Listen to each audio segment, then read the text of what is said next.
Ruth Televidentes, gracias. Aquí tomamos el relevo, como siempre, para hacer a esta hora y en los próximos minutos el análisis con nuestros invitados que ya nos acompañan. Hoy nos vamos a fijar en esas noticias de última hora, la más relevante de las cuales, para nuestro juicio, es lo que está sucediendo en la Casa Blanca. Se está preparando la firma de ese acuerdo de Tratado de Libre Comercio, que ya tuvo el visto bueno del Senado, del Congreso de los Estados Unidos, y que hoy Trump, como bombo y platillo, va a sancionar. Esto es Club de Prensa, bienvenidos.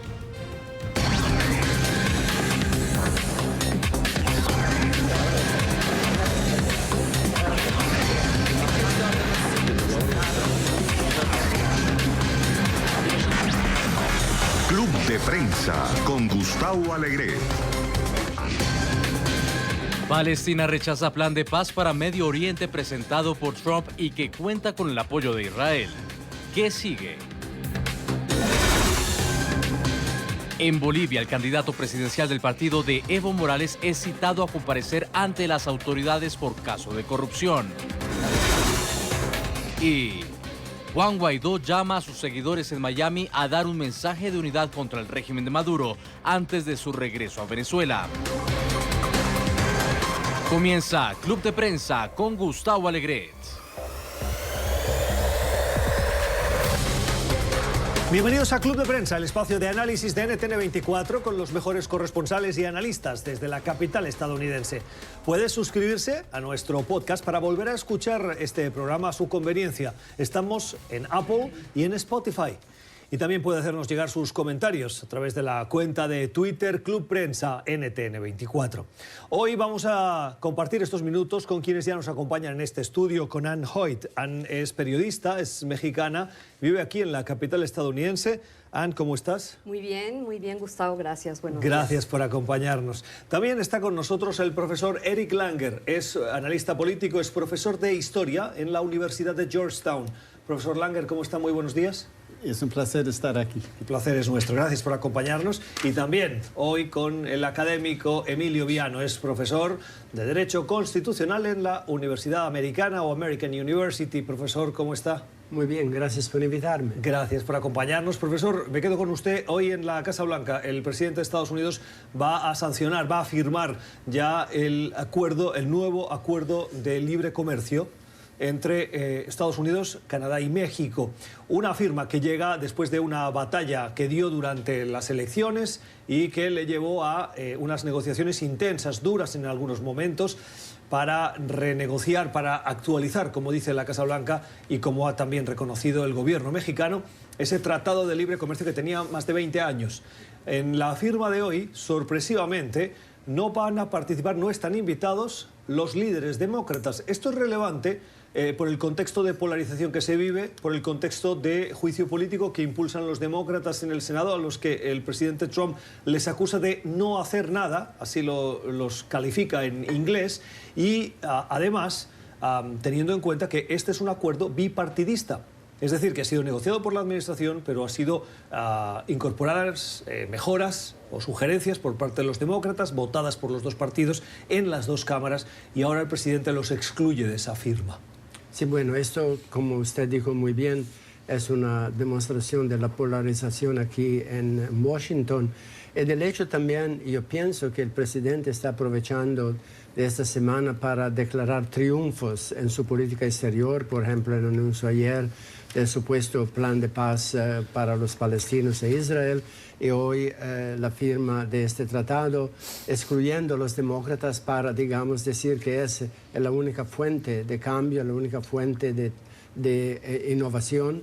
Y claramente él habla, como siempre, hablará del tratado más importante del siglo, de lo mejor que nunca se podría esperar, aunque sabemos que no es tan innovador. Hay cambios importantes, irónicamente, que originados por la intervención de los demócratas, particularmente la protección de los trabajadores, cuidado del medio ambiente, por ejemplo, y también otros aspectos, por ejemplo, reducir el periodo de patente o de exclusividad de medicinas producidas en esta área geográfica que las farmacéuticas querían en Estados Unidos durase muchos años más de lo que finalmente se hizo para ayudar al consumidor de parte de los demócratas. Así que claramente es bipartidista, que es una noticia excelente para nosotros, pero Trump siempre lo encuentra muy difícil para empezar de reconocer que otra gente puede tener éxitos y quiere distraer un poco la opinión pública al interior de los Estados Unidos y también al exterior de lo que está pasando con el procedimiento de destitución en el Congreso. Bueno, sí, estoy de acuerdo con el profesor que me parece es un triunfo tanto de los republicanos como de los demócratas, pero al final es, como yo siempre digo, NAFTA 2.0. Exacto. Que en realidad no cambia mucho, hay unos cambios así mínimos, pero fuera de eso en realidad no tiene mucho que ver, pero no invitar a los demócratas como declarar guerra contra los demócratas, que ya está declarada de alguna forma, pero sí es un logro también de ellos. Pues me parece muy irónico que el tratado se haya firmado con el presidente Clinton, que esta haya sido una iniciativa por un lado aquí en Estados Unidos del Partido Demócrata y en México por el partido que ahora está en una oposición muy disminuida, casi desaparecida, que era el PRI. Y sin embargo, sí quisiera decir que en su momento los que ahora están en el poder, que se llaman ahora Morena en México, el partido que era el PRD entonces, cuando se propuso, se firmó, se negoció este tratado, no los bajaban de vendepatrias, que era una traición a México, que cómo habíamos entregado al país de esta manera. Y la verdad es que las modificaciones que se le hicieron al tratado, mejor se hubiera quedado como estaba originalmente. La amenaza era que Trump dijo, bueno, si no se le hacen las modificaciones, pues lo cancelo. Hubiera sido muy difícil porque para eso hubieras necesitado al Congreso, entonces era una amenaza un poco vacía. Y sin embargo, ese tratado, con todo y los insultos que en ese entonces la oposición que ahora está en el gobierno profirió contra lo que era NAFTA, era muchísimo mejor para México de lo que es ahora. Yo creo que México perdió mucho en estos ajustes y en este adendo que se le hizo al tratado. Si, por ejemplo, usted tiene razón, el contenido de los coches para ser declarado sin impuestos tiene que ser 75% en el país de origen, así que reduce mucho los escambios en la construcción de un coche entre México y los Estados Unidos. Un ejemplo entre muchos otros, sí. Sí. Y bueno, y algo impensable, ¿no? Que se le va a permitir a inspectores que vayan a México a revisar que efectivamente los sueldos de los trabajadores se están dando de la manera, o sea, se han ascendido, se están pagando como se exige que haga el tratado. Esto sí es realmente... ¿Por qué lo han aceptado? Esa es la pregunta. Bueno, yo creo que Trump hizo eso al principio de la administración de AMLO, que no estaba preparado todavía para organizarse contra la arremetida de Trump.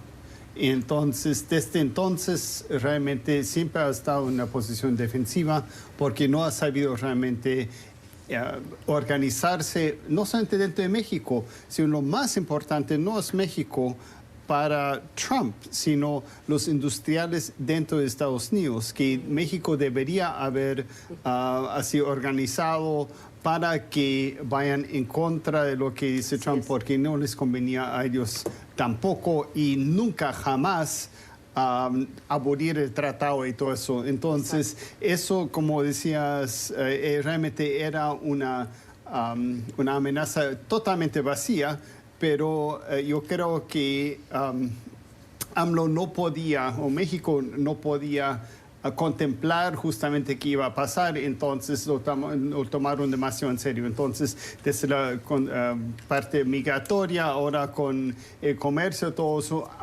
México hace lo que Estados Unidos... Sí, completo. Y una vez doblado, ya muy difícil levantarse otra vez, ¿no? Lo del salario de los trabajadores, claro, es en parte para apaciguar a los industriales norteamericanos, porque si en México tiene que pagar más al trabajador, limita también, puede ser la competencia con los Estados Unidos. Claro. Así que eso ayuda mucho las promesas sí. de Trump de obligar a la fabricación de coches de regresar a los Estados Unidos si no había este tipo de cambio. Pero usted tiene razón, también en el campo migratorio vemos ahora el gobierno de México completamente capitular a las exigencias de los Estados Unidos. Mismo hoy se dice que le van a vetar, a impedir el acceso a los centros a donde están, digamos, los presos de migración de Guatemala, de América Central a México, de las ONGs de derechos humanos, abogados que lo podrían ayudar.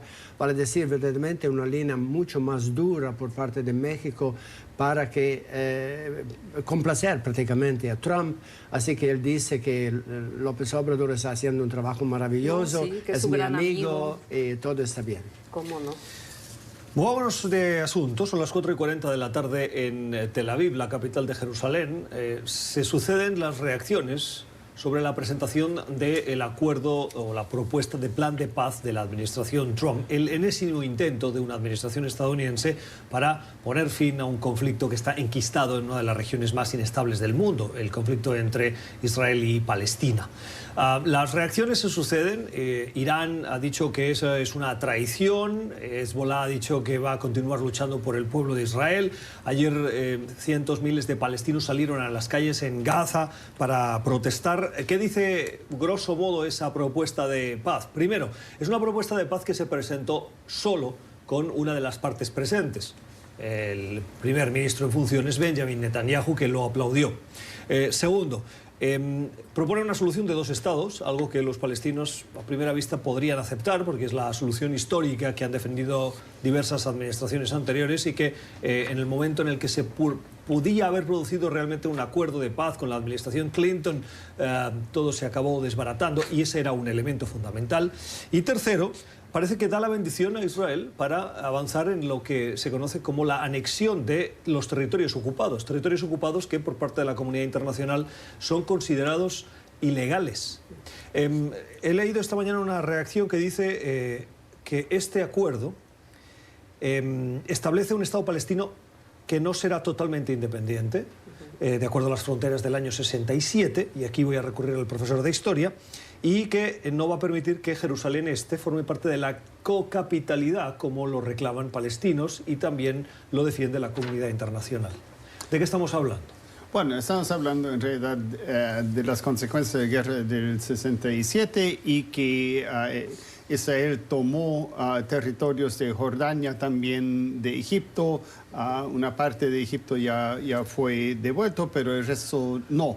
Y entonces lo que hace ahora Netanyahu es, hay también ocupación de esa tierra por colonos israelíes en territorio árabe, mientras tanto, especialmente el partido de Likud, que habían aprobado eso ya hace muchos años. Y lo que ese tratado hace es que más bien dice, bueno, las cosas como están ahora se van a quedar. Entonces, todo lo que Israel ha logrado así ilegalmente a nivel internacional se va a quedar. Entonces, por eso están realmente las dos partes así, bueno, Israel y Estados Unidos juntos y los palestinos no están.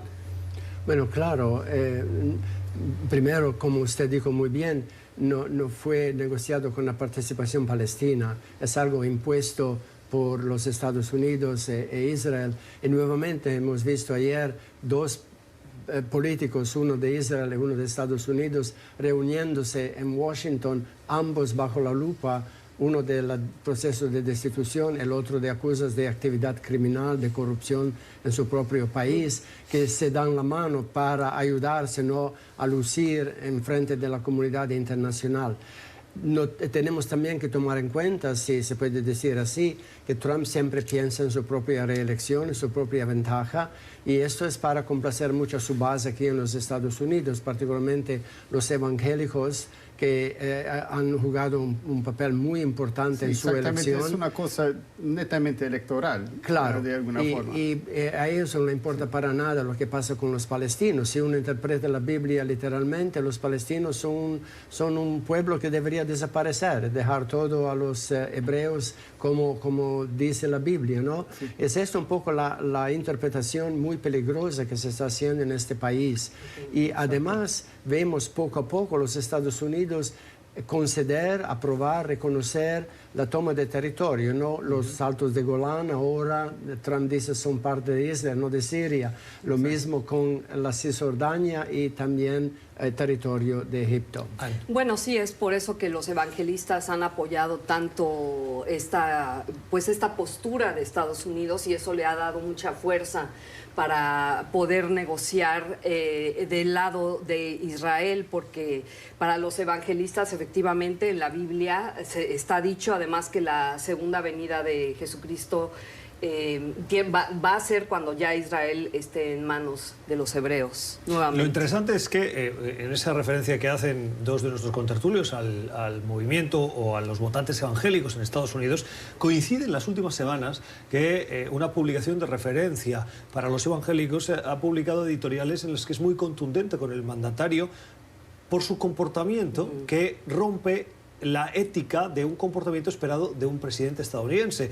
Eso ha llevado al mismo presidente a atacar a esa publicación y a justificarse, incluso rodeándose de algunos evangélicos que, aun tolerando esos comportamientos, le siguen dando apoyo. Sí, lo que hace Trump es dice, miren los resultados, no importa quién soy yo, sino los resultados, así voten por mí, con los jueces, con todo eso, mientras que, bueno, algunos evangélicos, líderes evangélicos, dicen, bueno, tenemos que pensar un poco, puede ser que sea alguien así, pero no ha cambiado, se ha divorciado tantas veces, ha sido infiel a su esposa, ha mentido 16,000 no sé cuántas veces y todo eso.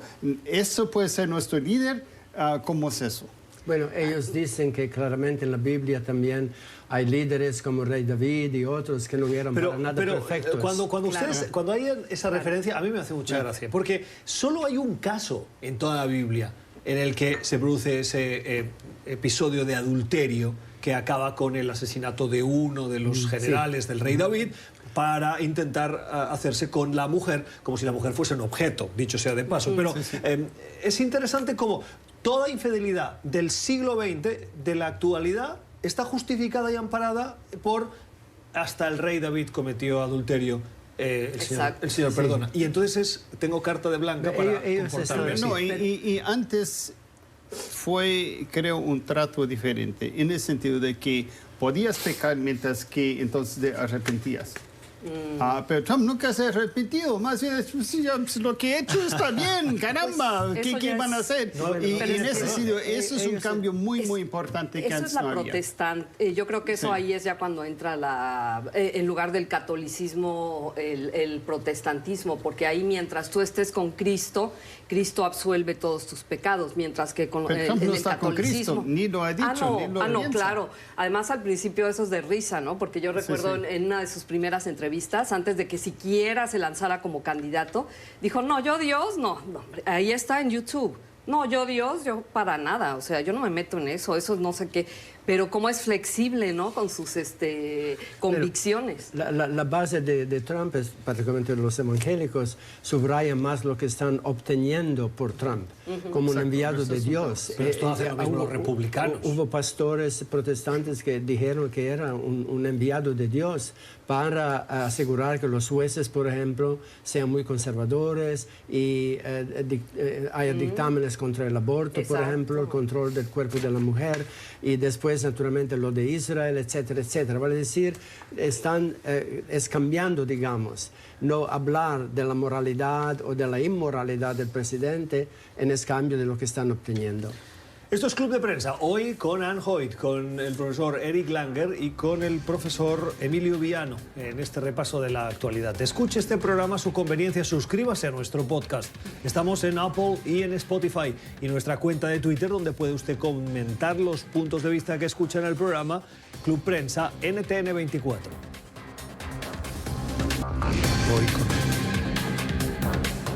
Son las 10:55 de la mañana en Caracas, las 9:55 en Miami, donde se espera que este próximo sábado el considerado presidente encargado de Venezuela, Juan Guaidó, tras una gira de alto nivel internacional que le ha llevado no solo a reunirse con el secretario de Estado, con el presidente de Colombia, sino también en participar en el foro exclusivo de Davos y sentarse en reuniones con nada más y nada menos que la canciller alemana, el presidente francés, el primer ministro británico o el primer ministro canadiense en las últimas horas. Pues bien, va a concluir esa gira de alto nivel, de la cual sale, en nuestra opinión, muy reforzado, con un encuentro este sábado en Miami, un encuentro con la comunidad venezolana. Miami es uno de los lugares donde hay más venezolanos salidos por la crisis política y económica que vive el país suramericano. Allí, rodeado de esos ciudadanos que seguramente le van a aplaudir porque forman parte también de esas voces de oposición al régimen del Nicolás Maduro, va a ser la última fotografía antes de que Guaidó, tal como ha anunciado su equipo, regrese a Venezuela.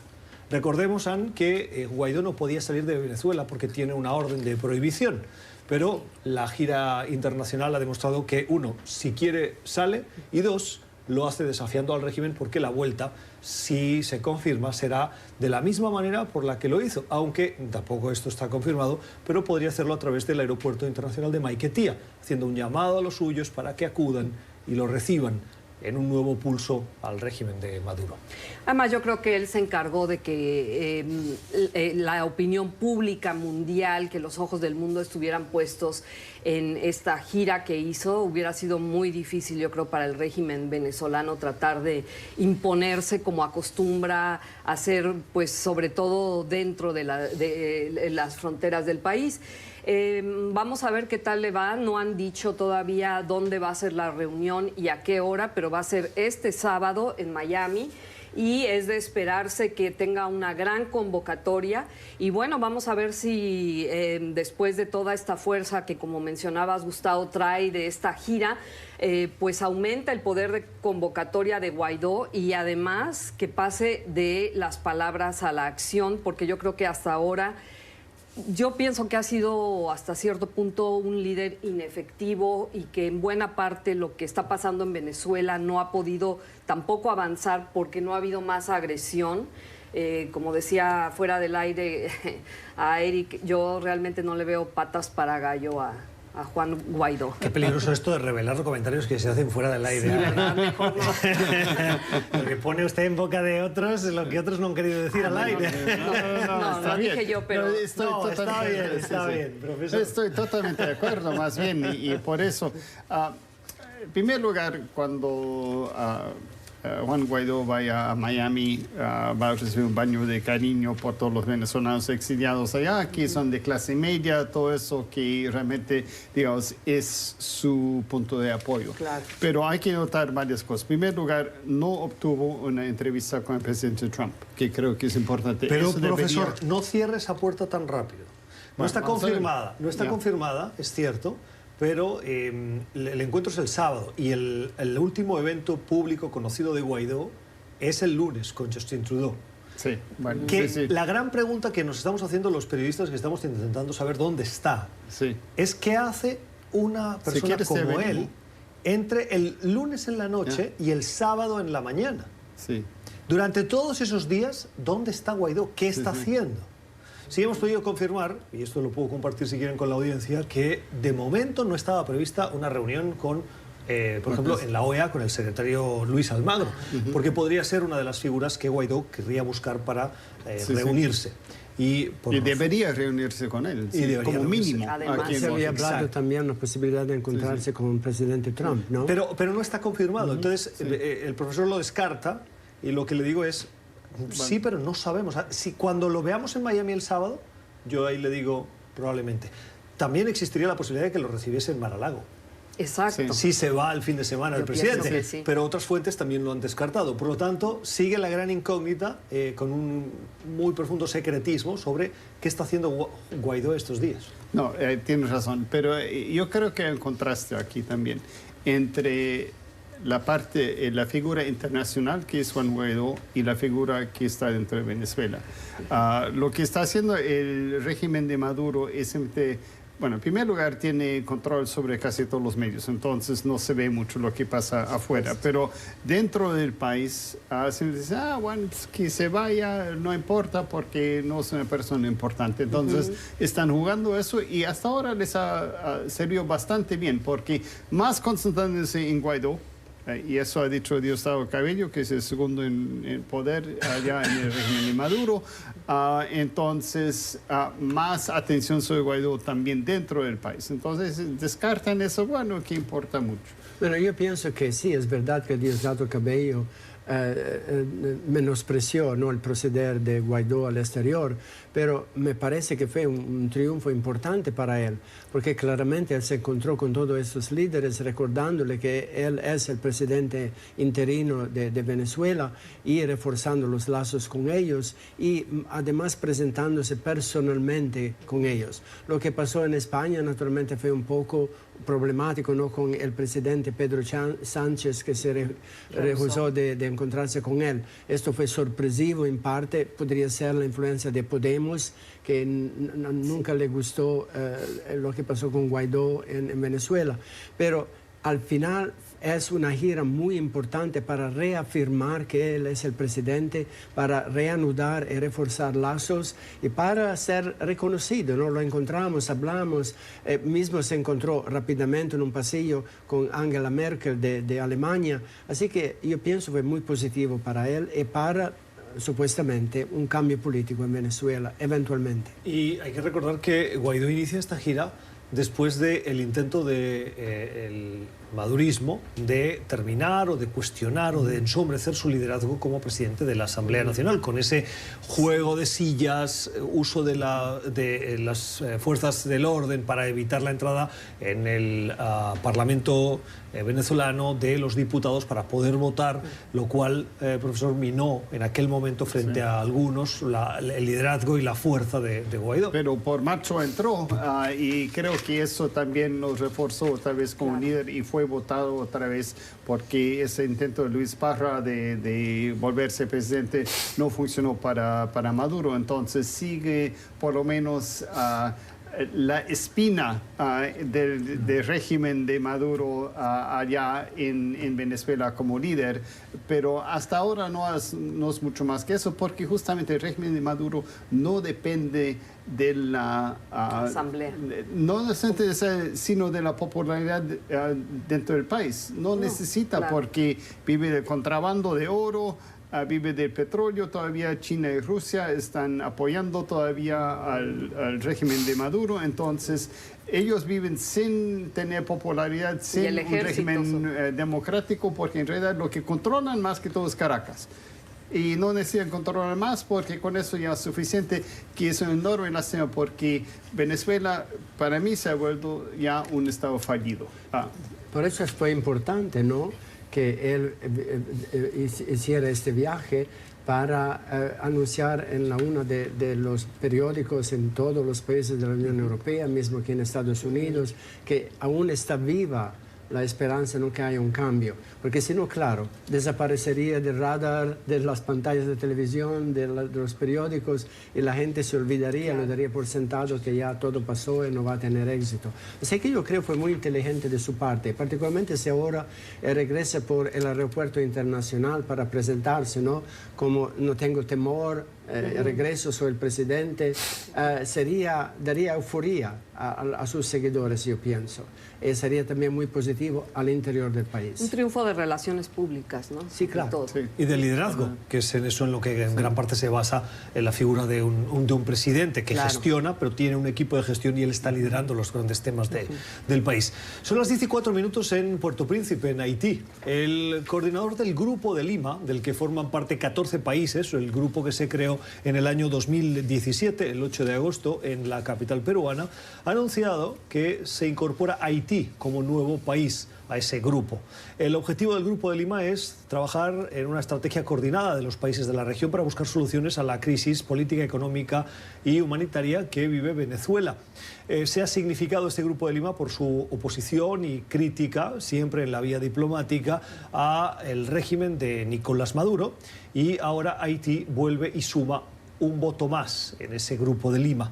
¿Qué relevancia, profesor, va a tener un nuevo miembro pequeño, pero es un voto más, por decirlo de alguna manera, en las resoluciones que adopten. Bueno, yo pienso, como se decía antes, que es otra demostración que la esperanza de una solución pacífica, de una solución negociada, y que le dé naturalmente a la democracia una posibilidad de regresar verdaderamente a Venezuela, aún está viva. Vale decir que no se estancó este movimiento. Porque hay también cambios en América Latina, por ejemplo, las recientes elecciones en la Argentina, que le dan nuevamente a la izquierda, digamos, la posibilidad de afirmarse en el continente. Y había los que pensaban que tal vez no funcionaría muy bien, no continuaría. Es algo muy positivo, nuevamente, para demostrar que este proceso aún está vivo, que está funcionando, que atrae la atención de otros países, aunque sean pequeños, no importa. Sí, y también había hasta Bolivia ahora en el grupo de Lima, que también es una adición al lado, digamos, de sacar a Maduro, y eso creo que es positivo también. Lo interesante es que todo está pasando a nivel internacional. Lo que no está pasando mucho es dentro del país hasta ahora, lo que se puede ver, por lo menos. Y otra vez eso tiene que ver con el apoyo de los rusos y de los chinos, que todavía tienen eso, ¿no? Absolutamente, y además el hecho de que no permita que se reúna la Asamblea Nacional, eso sigue siendo muy grave, ¿no? Porque finalmente está negando incluso la autoridad de la oposición como tal dentro de Venezuela. Y también se puede pensar que la población está exhausta, ¿no? Por falta de comida, por falta de servicio, por falta de esperanza en el futuro, por la represión misma, ¿no? De la policía, del ejército. Así que no es tan fácil después de tanto tiempo para la gente aún tener verdaderamente la energía para exigir un cambio. Sí, porque la última vez que Guaidó trató de convocar a la gente, había unos cientos, no miles, que estaban allá para reunirse con él en Caracas. Entonces tuvo como un pequeño fracaso antes de salir a su gira internacional, y eso lo refortaleció, pero lo más importante es ver qué pasa dentro del país, si sigue con el apoyo y si la gente está tan cansada como se piensa, o de alguna forma ser reanimado otra vez con esa gira. Pues debe ser difícil, yo creo, para la gente ver que de nada han servido todas estas manifestaciones, donde incluso pueden arriesgar la vida.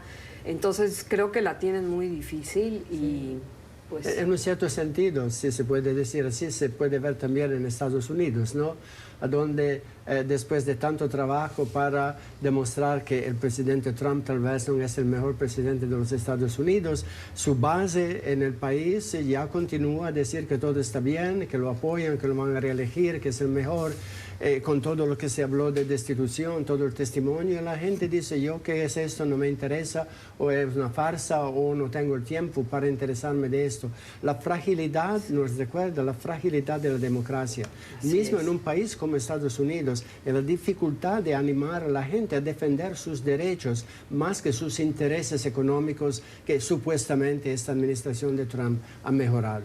Yo creo que además, sobre todo, lo más grave y lo más triste es que es una falla del periodismo, en cierto sentido, es una falla de la comunicación, el que ahora se viven en realidades alternas y tú simplemente te informas de los medios que te van a devolver la imagen que tú quieres creer del país, ¿no? Sí, sí.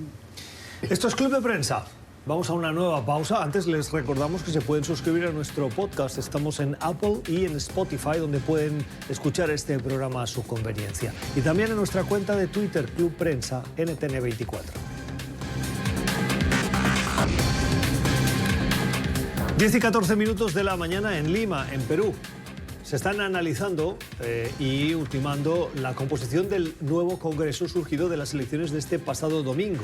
Un Congreso, saben que en Perú solo hay una Cámara, no es un sistema bicameral como en gran parte de los países, sino que es unicameral. Este Congreso, que fue disuelto de manera constitucional por el presidente Vizcarra, tuvo que convocar unas nuevas elecciones para que los peruanos eligiesen. De los casi 21 partidos que tenían las opciones de concurrir a esas elecciones, al Congreso han entrado menos de una decena y ahora el presidente, con la nueva conformación de partidos, que está muy atomizada, acaba de expresar que va a extenderle la mano a ese Congreso y que va a trabajar con ellos.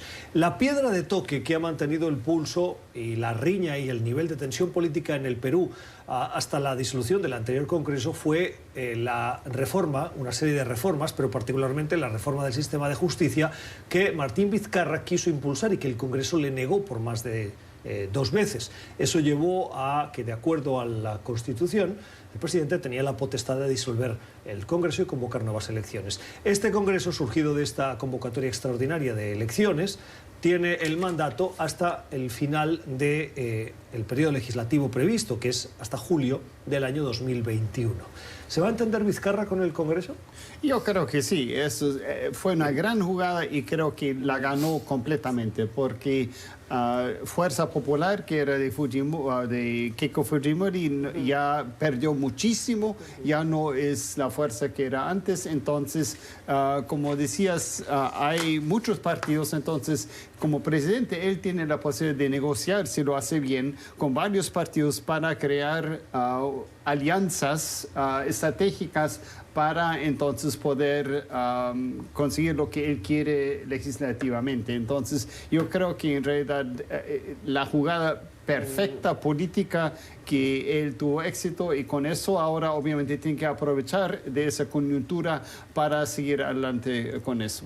Así es, ¿no? Yo creo que él demostró lo que ojalá pudieran hacer otros líderes en América Latina, y es que, bueno, cuando tienes que usar, digamos, la fuerza, no la fuerza física, no la fuerza del ejército, de lo que sea, sino la fuerza de la política, llega el momento en el que la utilizas con todo su poder, pero después sí tienes que ceder y tienes que negociar con todos los grupos, ¿no? El problema a veces con esto es que demuestra otra vez la polarización, la fragmentación de los partidos políticos en muchos países, desde Israel a Italia, sí, a Perú, a otros. Y el peligro a veces, como pasó en Italia, por ejemplo, es que a veces un partido muy minoritario puede controlar la agenda de un parlamento, porque sin estos 5 votos no se puede hacer nada. Así que esto es un poco un peligro cuando hay esta atomización de la política en un país.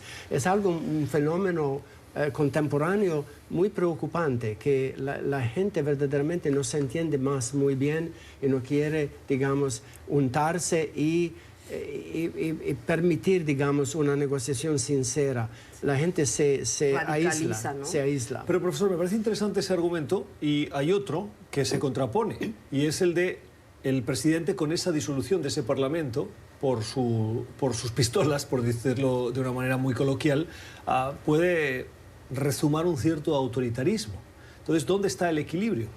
En permitir que el presidente acabe disolviendo las Cortes, que es el reflejo de la voluntad popular más natural, ¿no?, dentro de un sistema democrático, o garantizar que haya un entendimiento dentro de esa pluralidad que haga avanzar ciertas legislaciones. Bueno, eso es el peligro de encontrar ese camino cierto y justo. Lo vemos también en Israel ahora con Netanyahu. Van a tener la tercera elección el mes próximo porque no pueden entenderse, no pueden formar un gobierno, y frecuentemente son los momentos cuando los extremistas, sea de derecha que de izquierda, en este caso de derecha en Israel, conquistan el poder porque son necesarios para formar una coalición. Bueno, en este caso creo que no sea así por por los partidos que han ganado, que en realidad también de centro y centro izquierda también, ya creo que sería suficiente para Vizcarra para adelantarse. Entonces, en este caso creo va a ser más bien un sistema más presidencialista que de lo normal en el caso peruano, justamente porque con la lucha política que tuvo con el fujimorismo, ganó el presidente Vizcarra, y con eso le da muchísima autoridad de poder pasar legislación que él quiere de una forma que no es el caso. Israel conozco mejor que Italia, pero Italia también igual. Creo que es una excepción, es diferente que lo que está pasando en Israel que es para mí el caso realmente más importante, o también Italia. Pero vamos a ver, porque no se ha dicho nada todavía, no ha pasado nada todavía. Es que yo creo que son diferentes reglas electorales, ¿no? Que en Europa esta es la manera como se han organizado para permitir, pues, diferentes formas de democracia, ¿no? No hay, la democracia perfecta, absoluta. Entonces creo que en Europa estas formas han permitido que se den estos casos en el que puede quedarse en el poder el partido más pequeño, ¿no? Y creo que en Inglaterra por lo menos ya trataron de hacer algo al respecto con la ayuda de los liberal democrats o demócratas liberales que en su momento ajustaron ese tipo de leyes para que por lo menos se le permitiera terminar un mandato al partido que haya sido elegido y no que se esté convocando a nuevas elecciones cada vez que haya alguna discrepancia. Pero, Termina. No, pero creo que lo de Vizcarra, que en el contexto latinoamericano nunca rompió el orden institucional, y para mí eso es importante. Dentro de todo lo hizo dentro de las posibilidades del país, ¿no? Excelente. Legal. Esto es Club de Prensa. Vamos a una nueva pausa, la última en este programa de hoy, de análisis, en el que estamos compartiendo los puntos de vista de Anne Hoyt, del profesor Eric Langer y del profesor Emilio Viano. Gracias por acompañarnos. No se vayan después de la pausa, el último de nuestros temas.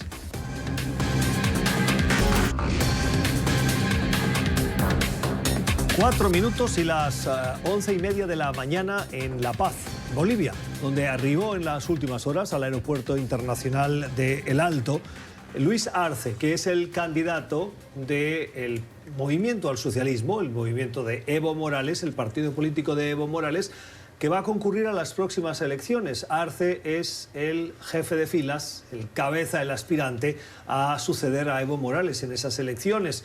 Si bien Yanine Áñez, que es la presidenta interina, que asumió el compromiso de conducir el país a unas nuevas elecciones después de la crisis surgida por el intento de alterar el resultado electoral y posterior salida del país con su solicitud de asilo político en Argentina de Evo Morales, ahora Arce busca tomar el relevo para aspirar a la presidencia.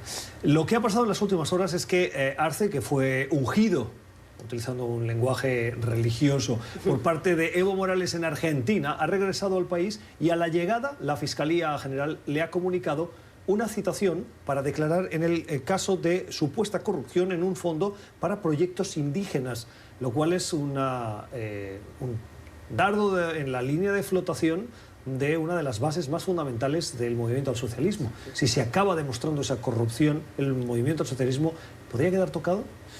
Sí, yo creo que sí. Primero ya fue y según lo que entiendo ya salió de la declaración, ya fue a su casa y todo eso. Pero sí, es el caso más importante de corrupción que conocíamos ya del Fondo Indígena, justamente, donde ciertos líderes indígenas sacaron para su uso personal millones de dólares, y Luis Arce formaba parte de un grupo que tenía que controlar eso. Entonces él tenía que firmar los cheques para desembolsar a los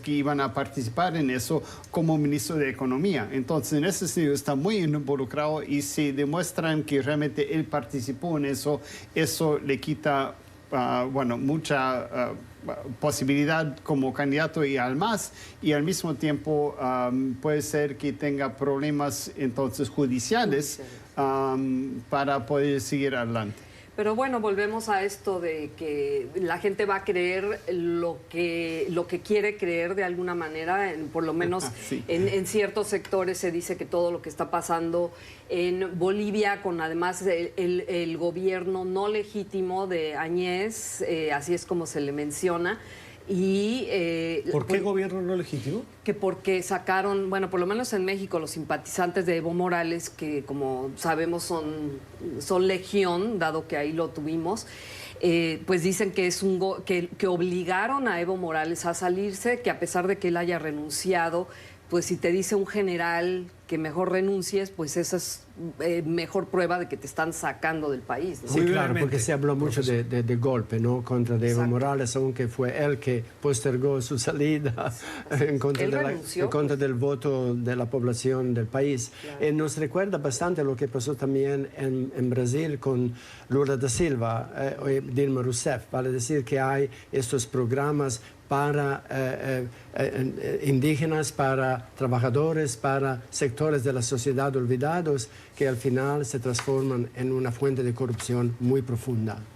Esto ha sido Club de Prensa, hoy con los análisis de Eric Langer, de Emilio Villano y de Anne Hoyt. Gracias a ustedes por estar al otro lado, por su interés en esta mesa de trabajo. Club de Prensa, cada día a partir de las 9:30 en la hora de la costa este de Estados Unidos. Volvemos mañana a la misma hora. ¡Feliz jornada!